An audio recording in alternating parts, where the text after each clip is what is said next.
Hello बेटा, कैसे हैं आप।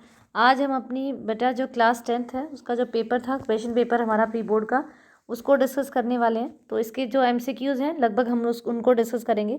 फर्स्ट क्वेश्चन आपके पास है बेटा, साबुन के अणु में प्रयुक्त होते हैं जल विराग क्या होते हैं, इसमें आपको ये बताना था। फर्स्ट में यहाँ पे हम आपके पास है कि जो जलरागी शीर्ष पर होते हैं और जल विरागी पूंछ पर होते हैं, तो यहाँ पर ऑप्शन ए हो जाएगा आपके पास। सेकेंड ऑप्शन है बेटा, ठोस लेड नाइट्रेट को परख नली में गर्म करने पर प्रक्षेपण करते हैं, तो यहाँ पर सेकंड का ऑप्शन हमारे पास ए है, पीले रंग का धुआं हो जाएगा। ठीक है, नेक्स्ट आपके पास है बेटा क्वेश्चन नंबर 3 है, इनमें से किस पदार्थ के बने बर्तन दही में नहीं रखना चाहिए, तो उसे तांबे में नहीं रखना चाहिए, तो थर्ड का ऑप्शन हमारे पास ए हो जाएगा। फोर्थ क्वेश्चन पे आते हैं। फोर्थ क्वेश्चन है बेटा, सल्फ्यूरिक अम्ल के तनु जलीय विलयंस में निम्नलिखित में से कौन सा उपस्थित होगा, तो आपको बताना तो कौन सा होगा, तो यहाँ पे आपके पास फर्स्ट ऑप्शन है, फोर्थ का आपके पास फर्स्ट ऑप्शन हो जाएगा। H3 positive ions plus SO4 2 negative ions होते हैं। क्वेश्चन नंबर 5 की बात करेंगे, निम्नलिखित में से कौन सी अधातु चमकीली है, आपको बताना था कौन सी अधातु चमकीली है, तो उसमें हमें पता है आयोडीन होती है, डी ऑप्शन यहाँ पे हो जाएगा। तो डी हमारा फिफ्थ का डी ऑप्शन करेक्ट हो जाएगा, आयोडीन। सिक्स्थ क्वेश्चन में आते हैं, जब धातुएं सामान्यतः नाइट्रिक अम्ल के साथ अभिक्रिया करती हैं तो यह गैस उत्पन्न होती है, आपको बताना है कि ये गैस कौन सी है, तो यहाँ पर आपके पास ऑप्शन सी हो जाएगा NO2।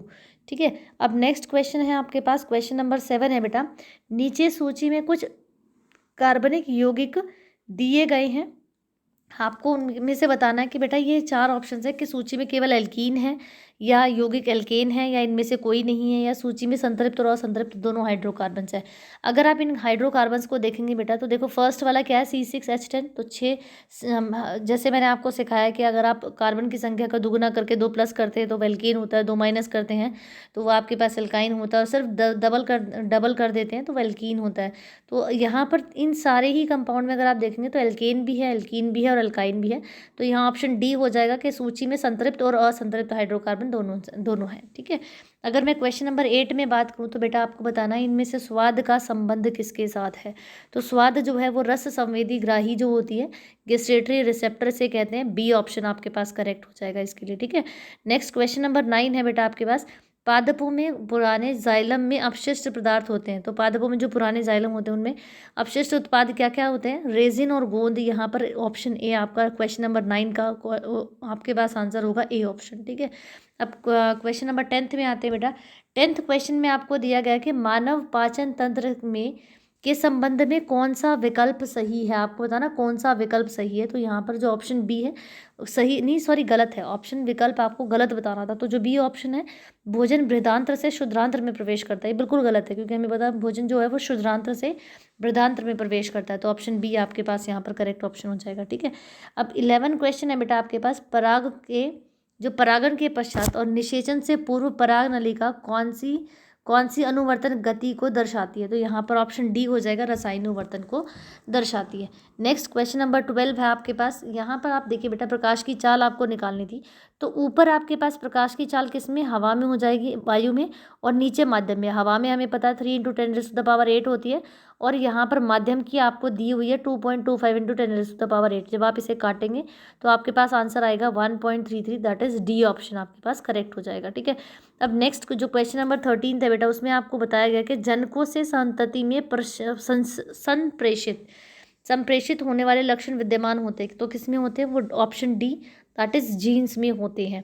अगर मैं क्वेश्चन नंबर 14 की बात करूं तो यहाँ आपके पास क्या दिया बेटा, घरेलू विद्युत परिपथों में श्रेणी क्रम संयोजन का उपयोग क्यों नहीं किया जाता, क्योंकि यहाँ पर आप देखिए 14th में आपके पास ऑप्शन हो जाएगा बेटा डी, क्योंकि जो तुल्य प्रतिरोध है हमें पता है श्रेणी क्रम में लगाने से वो बढ़ जाता है, तो प्रतिरोध में वृद्धि हो जाएगी यहाँ पे। ठीक है, अब क्वेश्चन नंबर 15 आपके पास है बेटा, दिए गए युग्मों में से आपको विद्युत बताना था, तो यहाँ ऑप्शन बी हो जाएगा आपके पास, आयरन और कॉपर हो जाएगा, तो Fe और Cu दैट इज आयरन और कॉपर हो जाएगा। ऐसे 16th में आपको देखिए बेटा 16th में आपको एक्स और वाई को पहचानना, दोनों एक दूसरे को रिपेल करें तो ये दोनों ही पोल्स जो हैं वो एक जैसे होंगे, साउथ साउथ और नॉर्थ नॉर्थ कुछ भी हो सकता है यहाँ पे। ठीक है, अब क्वेश्चन नंबर 17 से लेकर 20 आपके पास रीजन्स एंड असर्शंस हैं, तो फर्स्ट वाला जो है आपके पास है दैट इज 17th जो क्वेश्चन है बेटा उसमें आपके पास ए ऑप्शन करेक्ट है, 17th का ए ऑप्शन है कि दोनों के दोनों ठीक है और आर वाला उसका करेक्ट एक्सप्लेनेशन। ठीक है, अगर मैं क्वेश्चन नंबर 18 की बात करूँ तो 18th में भी आपके पास ए ऑप्शन आएगा क्योंकि दोनों ही ठीक है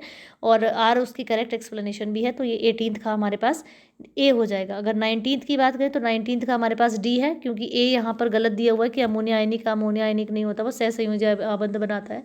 तो यहाँ पर डी ऑप्शन हो जाएगा आपके पास कि ए गलत है और आर आर ठीक है। ठीक है, अब लास्ट क्वेश्चन है जो आज हमें डिस्कस करना है, दैट इज क्वेश्चन नंबर 20। तो क्वेश्चन नंबर 20 में दोनों ही ठीक है और इसका ऑप्शन आपके पास ए हो जाएगा कि आपके पास ए और आर दोनों के दोनों ठीक है। तो इस प्रकार से 1 से लेकर 20 तक क्वेश्चन हमने डिस्कस किए बेटा आज। होप आपको समझ आए होंगे, तो आप अपनी कॉपी में भी नहीं कर सकते हैं। ठीक है, तो चलिए आज के लिए इतना ही। Thank you. मेरे चैनल को आप सब्सक्राइब करना मत भूलिए बेटा, मेरे चैनल को आप सब्सक्राइब कीजिए, मेरे वीडियोज़ को आप लाइक कीजिए, तो it will give a highly motivation to me कि मैं आपके लिए और अच्छे से वीडियोज़ बना सकूँ और अच्छे से हम लोग काम कर सकें। चलिए, थैंक यू।